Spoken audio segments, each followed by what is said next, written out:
In this tutorial, I'd like to take you through the application of the circle tool. Number 3 is the first time that you're actually required to apply the circle tool outside of creating a circular hole. In this case, we're going to create some arcs. So the first thing I'm going to do is look at this number 3, and what I've done is I've created the object with all of the straight elements already constructed and a few other pieces of information added for where this cutout, this rounded cutout in the middle of this object is going to take place. So I've laid that out here with a few lines on the surface of my structure. What you should notice here is that it's 2 inches from this corner out to the very top edge of the arc that we're about to create, and that this space is 1.5 inches wide, which would have a radius of 0.75. The other thing that we should notice, or at least think about, is that there is no line here. So what we have is an arc which smoothly transitions into these flat, straight sidewalls. So in order for that to happen, the radius needs to be exactly half of the distance between these 2 sidewalls. And I just mentioned that's 1.5 inches apart, so it's a 0.75 radius. So I'm going to type in 0.75, and I'm going to give myself the center mark for my first circle. Now to take the circle tool and click and drag it out, so that way this circle now reaches smoothly from sidewall to sidewall. I can now use the eraser tool and clean up some of these lines as I will not need them. All right, and I can also come back now and push-pull that content away.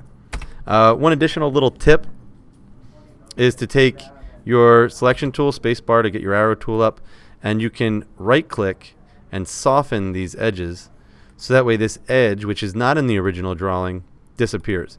And really all this is because this is created because if I zoom way in here, you'll notice that your circles are not actually circles. In the case of applying circles in a 3D modeling tool, they're regularly created as a polygon. In our case, I think 24-sided polygon is the default for a circle. If you zoom out, it looks round.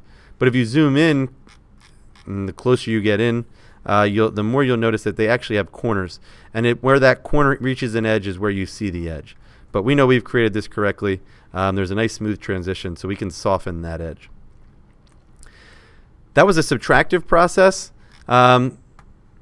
To cut away the inside portion of a circle, we'll use a subtractive process to take away everything on the outside, the unbounded edge of that circle. And we'll do that on these outside corners, in which case there's 0.5 roundovers on this edge. So I typed 0.5 to find the center of that circle. I hit the C key on my keyboard to get the circle tool open, and I'm going to go back to the eraser tool to eliminate the parts that I don't want to be cutting with. So I'm going to take the push-pull tool here, and I'm going to drop this down until that edge is rounded. Same thing happens here, so I can go back and I can soften these edges as well. And again, that's just because in order to create a circle, it's actually creating a multi-sided polygon. Same thing on this side. I'm coming in 0.5, coming in 0.5, and then I'm using the circle tool with a 1/2 inch radius. I'll erase these couple extra lines that we have and then push-pull this portion down. Simple right-click to get rid of the extra lines.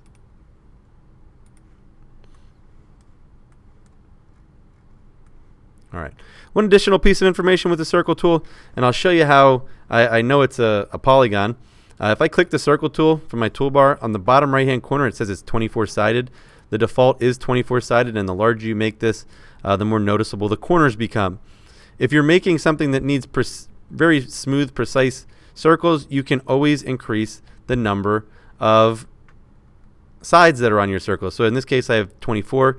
If I type in 48, this will have twice as many sides, and so I can stretch this out and it still looks very smooth. If I continue to stretch it out, I'll start to see those small edges as this circle becomes larger and larger. So now I can start to see it because I've now added more sides, and a smaller change in the degrees between each of those sides means it's harder to see the edges of that circle. So if you need a smoother circle for some reason, you can up the number of sides of your circle. I'm going to go back before you click anything with the circle tool. Circle tool selected. The bottom right hand corner is looking for text, in this case 24. Enter. And now when I click and actually apply the tool, it's a 24-sided circle. You just need to make sure that you're seeing the number of sides in the bottom corner before you can change it. Just a piece of information in the back end, a little bit better understanding of how that tool works.